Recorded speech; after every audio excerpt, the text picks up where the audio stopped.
Assalamualaikum warahmatullahi wabarakatuh. Perkenalkan, nama saya Wilma Raturusang, salah satu pengajar pendidikan Pancasila di SMP Negeri 1 Petasia, Kecamatan Petasia, Kabupaten Morowali Utara, Provinsi Sulawesi Tengah. Pada kesempatan kali ini, Ibu Guru Wilma akan berbagi tentang materi pendidikan Pancasila pada bab 2 ya.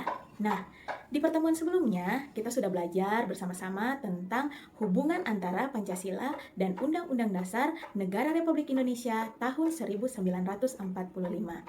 Kira-kira apakah kalian tahu apa sih isi dari Undang-Undang Dasar pasal 27 ayat 2 dan pasal 30 ayat 1? Nah, benar sekali ya bahwa di pasal 27 ayat 2 dan pasal 30 ayat 1 itu mengatur tentang hak dan kewajiban warga negara Indonesia. Nah, mari sebelum kita menyimak bersama-sama materi yang akan Ibu Guru Wilma bawakan, bersama-sama kita melihat tujuan pembelajaran yang ada di sini ya. Pada pembelajaran kali ini yakni peserta didik mampu menerapkan hak dan kewajiban sesuai dengan Undang-Undang Dasar Negara Republik Indonesia tahun 1945 secara seimbang di berbagai bidang. Menurut Kamus Besar Bahasa Indonesia, hak adalah tentang sesuatu hal yang benar, milik, kepunyaan, kewenangan, kekuasaan untuk berbuat sesuatu hal.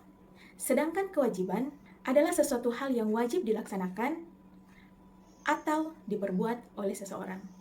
Bersama-sama kita pelajari tentang hak dan kewajiban menurut para ahli. Profesor Dr. Notonegoro mengungkapkan bahwa hak yaitu kekuasaan untuk menerima atau melakukan sesuatu yang semestinya diterima atau dilakukan oleh pihak lain manapun juga dan pada prinsipnya dapat dituntut secara paksa olehnya. John Salmon mengungkapkan bahwa ada 4 hak, yaitu hak secara sempit, kemudian hak kemerdekaan, hak kekuasaan, dan hak kekebalan. Kemudian kita akan bersama-sama juga mempelajari tentang apa sih arti kewajiban menurut para ahli. Yang pertama masih tetap dari Profesor Dr. Notonegoro.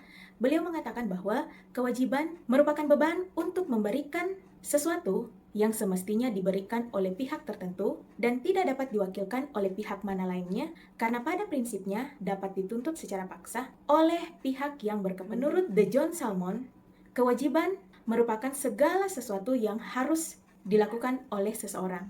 Apabila tidak melakukan hal tersebut, akan memperoleh sanksi. Maka dapat disimpulkan bahwa hak merupakan sesuatu yang harus diperoleh oleh semua orang secara universal atau umum.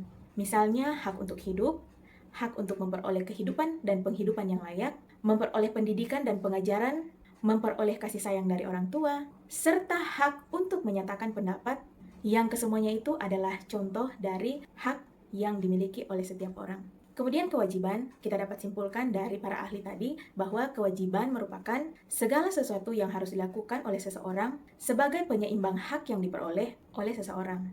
Hak dan kewajiban merupakan dua hal yang tidak dapat dipisahkan dalam kehidupan seseorang. Berikut, kita akan mempelajari tentang pelaksanaan hak dan kewajiban setiap warga negara secara seimbang. Berikut kita akan bersama-sama belajar tentang contoh penerapan hak dan kewajiban sebagai seorang siswa, baik itu di sekolah, di keluarga, maupun di lingkungan masyarakat. Contoh yang pertama, mengenai hak siswa di rumah, yaitu yang pertama, memperoleh kasih sayang. Kita akan membahas tentang contoh hak siswa di sekolah. Yang pertama, seorang siswa memperoleh pendidikan yang berasal dari guru. Kemudian yang kedua, memperoleh bimbingan dan latihan. Yang ketiga, diberikan juga kesempatan untuk meminjam buku di perpustakaan, bimbingan dan arahan dalam setiap pergaulan mereka. 1.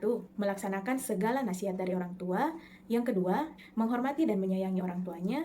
Yang berikut, seorang siswa juga di rumah harus melakukan kewajibannya, yaitu membantu orang tua, baik itu bersih-bersih rumah. Seorang siswa juga berkewajiban untuk belajar dengan giat di rumah. Berikut adalah contoh kewajiban seorang siswa di sekolah. Yang pertama, seorang siswa itu berkewajiban untuk menjaga nama baik sekolah dan menjaga nama baik guru, baik itu di lingkungan sekolah maupun di lingkungan luar sekolah. Kemudian, seorang siswa juga berkewajiban untuk menghormati dan menghargai guru, dan pastinya saling menghargai antar sesama murid ya.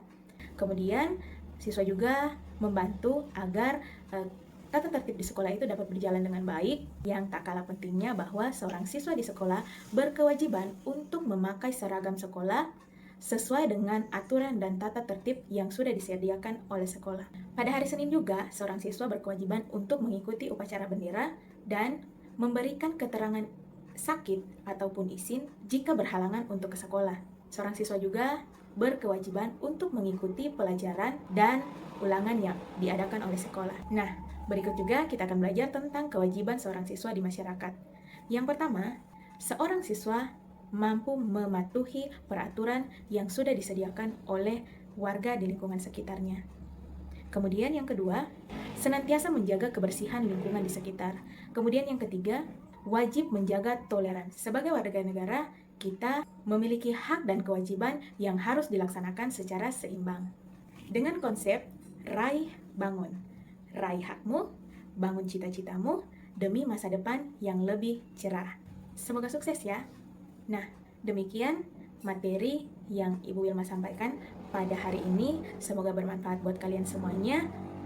Wassalamualaikum warahmatullahi wabarakatuh. Salam dan bahagia.